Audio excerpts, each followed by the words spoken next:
एक नौजवान फकीर किसी दौलतमंद शख्स के दरवाजे पर जाकर भीख मांगने लगा। उस दौलतमंद की बीवी जब फकीर को खैरात देना चाह रही थी तो वो दौलतमंद शख्स बालकनी पर खड़ा सब कुछ देख रहा था। उसने बीवी से कहा, खबरदार, ये फकीर हट्टा कट्टा नौजवान है, इसके हाथ पांव बिल्कुल सलामत हैं, ये खुद कमाकर खा सकता है, इसे भीख मत दो। बीवी को फकीर की हालत पर तरस आ गया और वो शौहर से छुपकर फकीर को खैरात देने लगी। शौहर ने पीछे से देख लिया और गुस्से से बोला, ए नाफरमान औरत, मैंने मना किया था कि इस फकीर को खैरात ना देना, फिर भी तुमने दे दी। मेरे घर से दफा हो जाओ, मैं तुम्हें 3 तलाक देता हूं। बेबसी में औरत रोकर आसमान की तरफ देखने लगी और बोली, ए मेरे अल्लाह, तू देख रहा है ना, मैंने सिर्फ तेरे भूखे बंदे का पेट भरना चाहा था और मुझे ये सिला मिला कि मैं बेघर हो गई।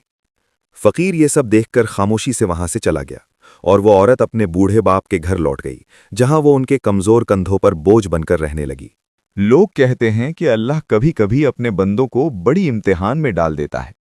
कई साल गुजर गए मगर उस औरत के लिए कोई रिश्ता नहीं आया। फिर जब अल्लाह राजी हुआ तो एक दिन एक बहुत बड़े अमीर और कुमारे नौजवान का रिश्ता आया।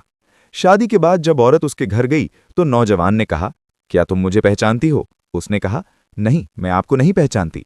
नौजवान बोला, मैं वही फकीर हूं जिसे तुमने खैरात दी थी और जिसकी वजह से तुम अपना सब कुछ खो बैठी थी। औरत हैरान रह गई।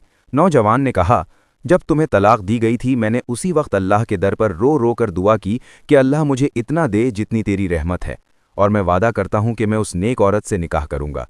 अल्लाह ने उसकी दुआ कबूल कर ली, उसे अमीर बना दिया और आज वो उसका शौहर था।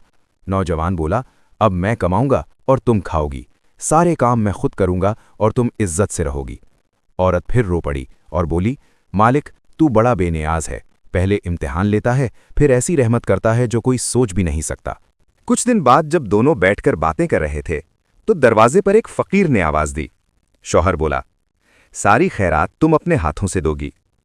जब औरत दरवाजा खोलकर बाहर आई तो वो चीख उठी। वो फकीर उसका पहला शौहर था जो अब दर दर भीख मांग रहा था। ये कहानी हमें ये सबक देती है कि अल्लाह की लाठी बेआवाज होती है और किसी के साथ जुल्म करना कभी खैर नहीं लाता। तो दोस्तों, ऐसे प्यारे प्यारे वाकयात सुनने के लिए हमारा चैनल सब्सक्राइब करें, वीडियो लाइक और कमेंट में सुभान अल्लाह लिखें।